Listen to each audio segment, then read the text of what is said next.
ನಾವು ಅನೇಕ ಸ್ತೋತ್ರ ಭಾಗಗಳನ್ನ ಅಂದ್ರೆ ಎಷ್ಟೊಂದು ಶ್ಲೋಕಗಳನ್ನ ಹೇಳ್ತಾ ಇರ್ತೀವಿ ಅಥವಾ ಸ್ತೋತ್ರಗಳನ್ನ ಕೇಳ್ತಾ ಇರ್ತೀವಿ.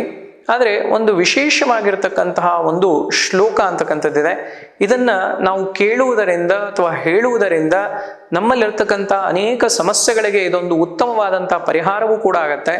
ಅದರಲ್ಲೂ ಕೂಡ ನೀವು ವ್ಯಾಪಾರ ಸ್ಥಳಗಳಲ್ಲಿ ನೀವೇನಾದರೂ ಬಿಸ್ನೆಸ್ ಮ್ಯಾನ್ ಆಗಿದ್ರೆ ವ್ಯಾಪಾರವನ್ನ ಮಾಡ್ತಾ ಇರ್ತಕ್ಕಂಥ ಸಂದರ್ಭದಲ್ಲಿ ಬಹಳ ತೊಂದರೆಯನ್ನು ಅನುಭವಿಸ್ತಾ ಇದ್ದೀರಾ ಅಥವಾ ಏನೋ ತೊಂದರೆ ಆಗ್ತಾ ಇದೆ ಅಥವಾ ಮನೆಯಲ್ಲಿ ಸಾಮರಸ್ಯ ಅಂತಕ್ಕಂಥದ್ದಿಲ್ಲ, ಬರೀ ಜಗಳ, ಏನಾದ್ರೂ ಒಂದಲ್ಲ ಒಂದು ಕಿರಿಕಿರಿಗಳಿರುತ್ತೆ, ಹಣಕಾಸಿನ ಸಮಸ್ಯೆ ಇರುತ್ತೆ ಮನೆಯಲ್ಲಿ. ಅದೊಂದು ಶುರುವಾದ್ರೆ ಸಾಕು, ಮನೆಯಲ್ಲಿ ಬೇರೆ ಜಗಳಗಳು ಕೂಡ ಪ್ರಾರಂಭ ಆಗ್ಬಿಡುತ್ತೆ. ಹಣ ಒಂದಿಲ್ಲ ಅಂದಾಗ ಎಲ್ಲಾ ತರದ ಸಮಸ್ಯೆಗಳು ಕೂಡ ಉದ್ಭವ ಆಗುತ್ತೆ. ಹಾಗಾಗಿ ಆರ್ಥಿಕವಾಗಿ ಸದೃಢರಾಗಲಿಕ್ಕೆ ಮತ್ತು ಮನೆಯಲ್ಲಿ ಸಾಮರಸ್ಯ ಮತ್ತು ಐಕ್ಯಮತ್ಯ ಅಂತ ಏನು ಹೇಳ್ತೀವಿ, ಒಂದಾಗಿ ಬಾಳ್ತಕ್ಕಂಥ, ಒಂದಾಗಿ ಆಲೋಚನೆಯನ್ನು ಮಾಡ್ತಕ್ಕಂಥ ಸುಖ, ಶಾಂತಿ ಮತ್ತು ನೆಮ್ಮದಿಯ ಪ್ರಾಪ್ತಿಗೋಸ್ಕರವಾಗಿ ನಾವು ಏನು ಮಾಡಬೇಕು ಅಂತ ಹೇಳಿ ಪ್ರತಿಯೊಬ್ಬರ ಜಾತಕದಲ್ಲೂ ಸುಖ ಸ್ಥಾನ ಅಂತಕ್ಕಂಥದ್ದಿರುತ್ತೆ. ಆ ಸ್ಥಾನ ಏನಾದರೂ ಸ್ವಲ್ಪ ತೊಂದರೆ ಆದಾಗ ಅಥವಾ ಬೇರೆ ಗ್ರಹಗಳು ಸ್ವಲ್ಪ ವ್ಯತಿರಿಕ್ತವಾಗಿ ಕುಳಿತಾಗ ಅಥವಾ ಕೆಟ್ಟ ದಶೆ ಏನಾದ್ರು ಬಂದ್ರೆ ಅಥವಾ ದಶಾಭುಕ್ತಿಯಲ್ಲಿ ಏನೋ ತೊಂದರೆಗಳಾದ್ರೆ ಈ ಎಲ್ಲ ಸಮಸ್ಯೆಗಳನ್ನ ನಾವು ಅನುಭವಿಸ್ತೀವಿ.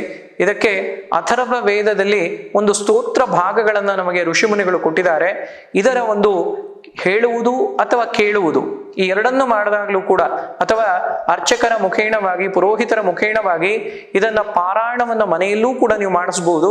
ಅದನ್ನ ಮಾಡಿಸಿದಾಗ ನಿಮಗೆ ಉತ್ತಮವಾಗಿರತಕ್ಕಂತಹ ಫಲಗಳೆಲ್ಲವೂ ಕೂಡ ಸಿಗ್ತಕ್ಕಂತಹ ಒಂದು ಯೋಗವಾಗತ್ತೆ. ಇಲ್ಲಿ ಬುಧ ಮತ್ತು ಶುಕ್ರನ ಸಂಯೋಗ, ಬುಧ ಅಂದ್ರೆ ಬುದ್ಧಿ, ಶುಕ್ರ ಅಂದ್ರೆ ಹಣ ಅಂತ ಹೇಳಿ.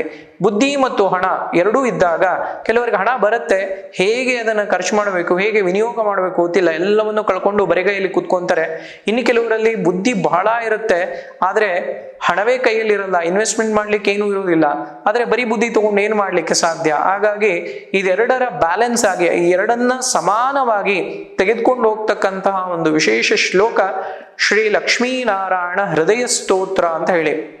ಯಾರು ಲಕ್ಷ್ಮೀನಾರಾಯಣ ಹೃದಯ ಸ್ತೋತ್ರವನ್ನ ಪಾರಾಯಣವನ್ನು ಮಾಡ್ತಾರೆ ಅವರಿಗೆ ವಿಶೇಷವಾದಂಥ ಲಾಭಗಳೆಲ್ಲವೂ ಕೂಡ ಇದೆ. ಅದು ವ್ಯಾಪಾರ ವೃದ್ಧಿ ಆಗ್ಬಹುದು, ಮನೆಯಲ್ಲಿ ಸುಖ, ಶಾಂತಿ, ನೆಮ್ಮದಿ, ಗಂಡ ಹೆಂಡತಿಯಲ್ಲಿ ವೈಮನಸ್ಯಗಳು ಉಂಟಾಗ್ತಾ ಇದ್ದಲ್ಲಿ ಅದರ ಒಂದು ನಿವಾರಣೆ, ಕುಟುಂಬದ ಐಕ್ಯಮತ್ಯ, ಹೀಗೆ ಪ್ರತಿ ವಿಷಯಕ್ಕೂ ಕೂಡ ಒಂದು ಲಕ್ಷ್ಮೀನಾರಾಯಣರ ಅನುಗ್ರಹ. ಅದಕ್ಕೆ ಲಕ್ಷ್ಮೀನಾರಾಯಣ ಹೃದಯ ಪಾರಾಯಣವನ್ನ ನೀವು ಕೇಳುವುದು ಅಥವಾ ಹೇಳುವುದು ಅಥವಾ ಪುರೋಹಿತರ ಮುಖೇಣವಾಗಿ ಯಾರು ಶುಕ್ರವಾರಗಳಲ್ಲಿ ಸಾಯಂಕಾಲದ ಸಮಯ ಅಥವಾ ಬುಧವಾರ ದಿನಗಳಲ್ಲೂ ಕೂಡ ಮಾಡಬಹುದು. ಹೀಗೆ ಇದರ ಪಾರಾಯಣವನ್ನು ಯಾರು ಕೂಡ ಮನೆಯಲ್ಲಿ ಮಾಡಿಸ್ತಾರೆ ಅಥವಾ ಪಾರಾಯಣವನ್ನು ಅವರೂ ಕೂಡ ಮಾಡ್ತಾರೆ ಅಥವಾ ಕೇಳ್ತಾರೆ, ನಮ್ಮ ವ್ಯಾಪಾರ ಸ್ಥಳದಲ್ಲಿ ಅದನ್ನ ನೀವು ಒಂದು ಸ್ವಲ್ಪ ಪ್ಲೇ ಮಾಡಿದ್ರೆ ಅದನ್ನ ಕೇಳುವುದರಿಂದ ಆ ಒಂದು ಜಾಗದ ವೈಬ್ರೇಷನ್ ಏನಿದೆ ಆ ಜಾಗದ ಸುತ್ತಮುತ್ತಲಿರ್ತಕ್ಕಂಥ ಋಣಾತ್ಮಕ ಶಕ್ತಿಯನ್ನು ಹೋಗಲಾಡಿಸಿ ಧನಾತ್ಮಕವಾಗಿ ಪರಿವರ್ತನೆಯನ್ನು ಮಾಡ್ತಕ್ಕಂತಹ ಒಂದು ವಿಶೇಷ ಸ್ತೋತ್ರ ಭಾಗ ಅಂತ ಹೇಳಿದ್ರೆ ಅದು ಲಕ್ಷ್ಮೀನಾರಾಯಣ ಹೃದಯ ಸ್ತೋತ್ರ. ಹಾಗಾಗಿ ಈ ಒಂದು ಸ್ತೋತ್ರದ ಮಹಿಮೆಯನ್ನ ಎಷ್ಟು ಹೇಳಿದ್ದಾರೆ ಅಂತ ಹೇಳಿದ್ರೆ ನಮಗೆ ಏನೇನು ಅಂದ್ರೆ ಮಹಾ ದರಿದ್ರೋಪಿ ಧನೇದ್ಯಾಳ ಅಂದ್ರೆ ಎಲ್ಲ ದರಿದ್ರಗಳು ದೂರವಾಗುತ್ತೆ, ನಮಗೆ ಅಷ್ಟೈಶ್ವರ್ಯ ಪ್ರಾಪ್ತವಾಗುತ್ತೆ. ಮಹಾಲಕ್ಷ್ಮಿ ಸಾಕ್ಷಾತ್ ನಾರಾಯಣ ಸಮೇತವಾಗಿ ಆ ಒಂದು ಸ್ಥಳದಲ್ಲಿ ನಡೆಸಿ ಇರ್ತಕ್ಕಂಥ ಸ್ಥಳವನ್ನೇ ವೈಕುಂಠವಾಗಿ ಪರಿವರ್ತನೆಯನ್ನು ಮಾಡ್ತಾರೆ ಅಂತೆಲ್ಲ ಈ ಶ್ಲೋಕ ಭಾಗದಲ್ಲಿ ಬರ್ತಕ್ಕಂಥ ವಿಷಯವೂ ಕೂಡ ಆಗಿದೆ.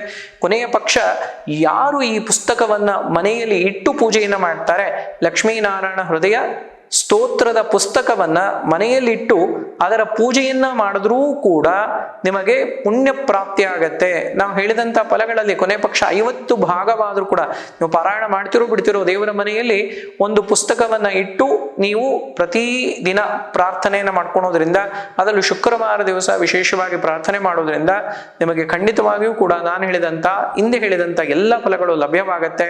ಹಾಗಾಗಿ ಅನೇಕ ಸ್ತೋತ್ರ ಭಾಗಗಳಲ್ಲಿ ಅಥರ್ವ ವೇದದಲ್ಲಿ ಉಕ್ತವಾಗಿರತಕ್ಕಂಥ ಈ ಒಂದು ಲಕ್ಷ್ಮೀನಾರಾಯಣ ಹೃದಯ ಸ್ತೋತ್ರವನ್ನ ನೀವು ಕೂಡ ಪಾರಾಯಣವನ್ನ ಮಾಡಿ ಅಥವಾ ಮಾಡಿಸಿ ಅಥವಾ ಕೇಳುವುದು ಅಥವಾ ಪುಸ್ತಕವನ್ನು ಪೂಜೆ ಮಾಡೋದು, ಹೀಗೆ ಯಾವ ರೂಪದಿಂದ ಮಾಡಿದ್ರೂ ಕೂಡ ಅಲ್ಲಿ ಲಕ್ಷ್ಮೀನಾರಾಯಣರ ಅನುಗ್ರಹ ಆಗತ್ತೆ.